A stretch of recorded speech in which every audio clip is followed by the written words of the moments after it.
தப்பு செஞ்சவங்க தப்பிக்கவே முடியாது. அந்த கடவுள் இருக்கானே, நம்ம தப்பு கணக்குகளை அவன் எண்ணிக்கிட்டே இருப்பான். எல்லாத்துக்கும் சேர்த்து அவன் ஒரு நாள் அதுக்கான பதில கண்டிப்பா கொடுப்பான்.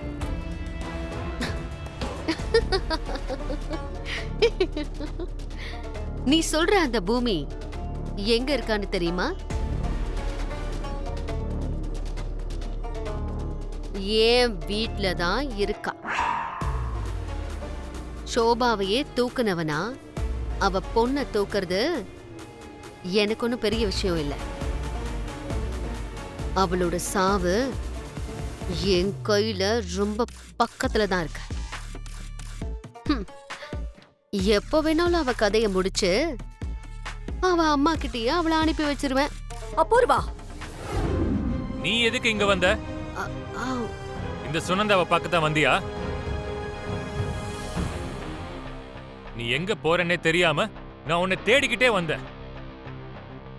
நீ கொஞ்சம் கூட மாறவே இல்ல சரத்சந்திரா. வா பூர்வா, போலாம். இன்னைக்கு நான் சோபாவோட மகளை பார்த்தேன்.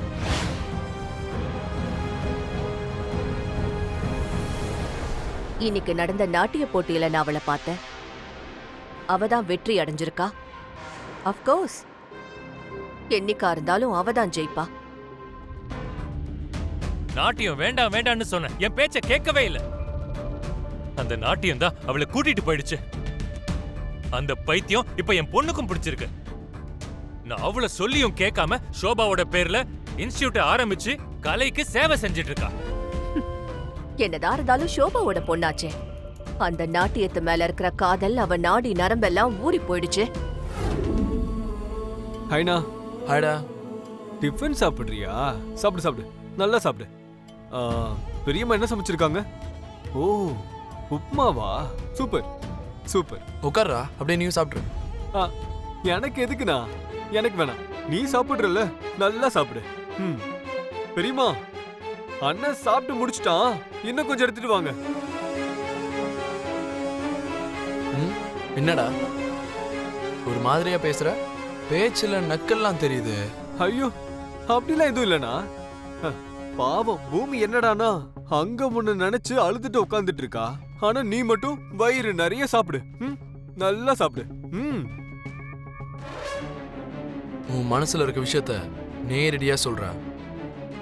இதுல சுத்தி விளக்கு என்ன இருக்குன்னா, நேரடியாவே சொல்றேன் கேளு. நீ எனக்கு தேவையே இல்லைன்னு பூமியை வெளியே அனுப்பிட்ட. அங்க மாமா என்னடானா ககனைய மாப்பிளைய ஏத்துக்க மாட்டேன்னு உனக்கு அப்பா வேணுமா புருஷன் வேணுமான்னு முடிவு பண்ணிக்கோன்னு சொல்லிட்டாரு. நடுல பூமி சிக்கி தவிச்சிட்டு இருக்கால, அத பத்தி உனக்கு என்ன? நீ சாப்பிடுனா, நல்லா சாப்பிடு.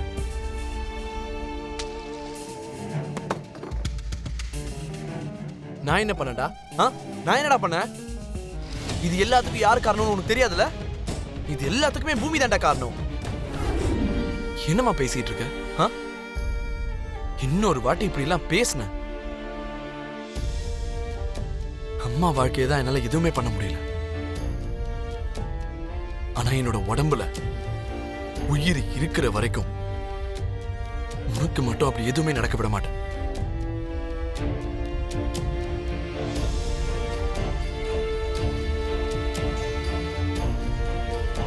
ஏண்டி ஏண்டி இப்படி எல்லாம் பேசுற? வேற என்ன பண்ண சொல்றமா? பார்த்தல சரி எப்படி பேசுறான்னு. புரி, ஒரு தடவை நான் சொல்றதை யோசிச்சு பாரு. உனக்காக 2 பேர் வாழ்க்கைய தியாகம் பண்றாங்க. இது எந்த அளவுக்கு கரெக்ட்னு நீயே ஒரு தடவை யோசிச்சு பாரு.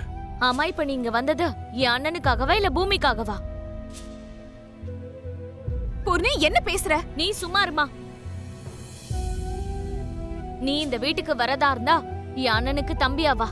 அத விட்டுட்டு பூமி சார்பா இங்க சமரசம் பண்ண வராத. இது நான் உனக்கு கொடுக்கிற கடைசி வார்னிங். பூர்ணி, நீ என்ன பேசுறன்னு தெரிஞ்சுதான் பேசுறியா? நீங்க என் வாழ்க்கையோட விளையாடிட்டு இருக்கீங்கம்மா. அத கம்பேர் பண்ணா இப்ப நான் பண்ணது ரொம்ப சின்ன விஷயம். ஆக்சுவலா என் பொண்ணு பூர்ணிக்கு இதுக்கு முன்னாடி ஒரு கல்யாணம் மணமேடை வரைக்கும் வந்து நின்னு போச்சுடா. அதுல என் பொண்ணு தப்பு எதுவும் இல்லை. இருந்தாலும் அவதான் இப்ப கஷ்டத்தை அனுபவிச்சுட்டு இருக்கா. இந்த விஷயத்த நீங்க புரிஞ்சுப்பீங்கன்னு தான் உங்ககிட்ட நான் மறைக்காம சொல்லிட்டேன். இது தெரிஞ்சதுக்கு அப்புறம் கூட உங்களுக்கு என் பொண்ணை பார்க்கணும்னு தோணுச்சுன்னா அதை நான் ரொம்ப அதிர்ஷ்டமா நினைப்பேன்.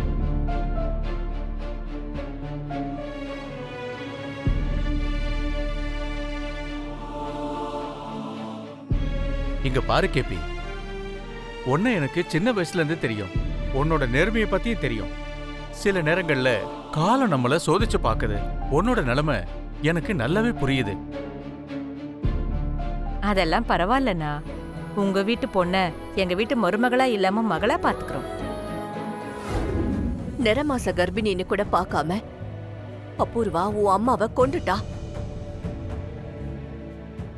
ஷோபா சந்திராவோட அடையாளம் கூட இல்லாம பண்ணிட்டேன்னு அந்த அபூர்வா ஏன் முன்னாடியே சொல்லி சந்தோஷப்பட்டப்போ அந்த வார்த்தையை கேட்டு நான் எவ்வளவு வேதனைப்பட்டேன் தெரியுமா?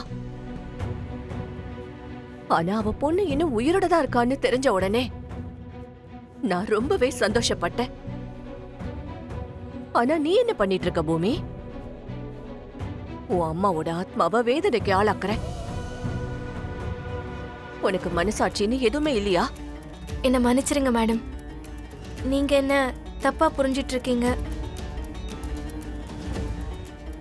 காட்டுல மிருகங்கள் இருக்குன்னு தெரிஞ்சும் நான் அங்கேயே போயிருக்கேன். காரணம், அங்க என் அப்பா இருக்காரு. நீங்க நினைக்கிற மாதிரி எனக்கு ரோஷம் இல்லாமையோ மனசாட்சி இல்லாமலோ இல்ல. என் அம்மாவுக்கு அவ செஞ்ச துரோகத்துக்கு பதிலடி கொடுக்கறதுக்காக தான் நான் அங்க இருக்கேன்.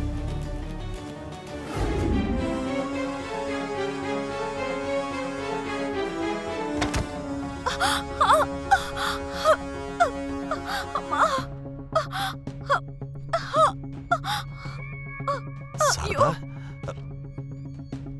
சாரதா,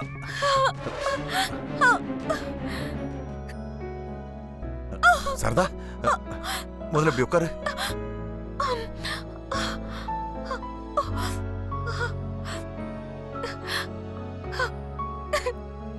பார்த்து நடக்கலாம்ல சாரதா?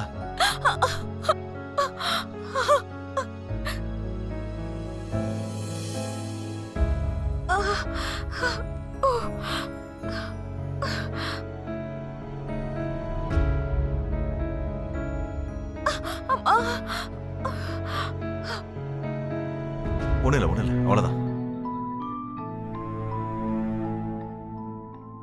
பார்த்து மெதுவா, பார்த்து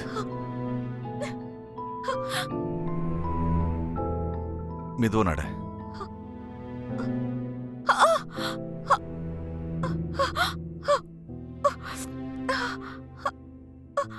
எங்க ரொம்ப வலிக்குதுங்க.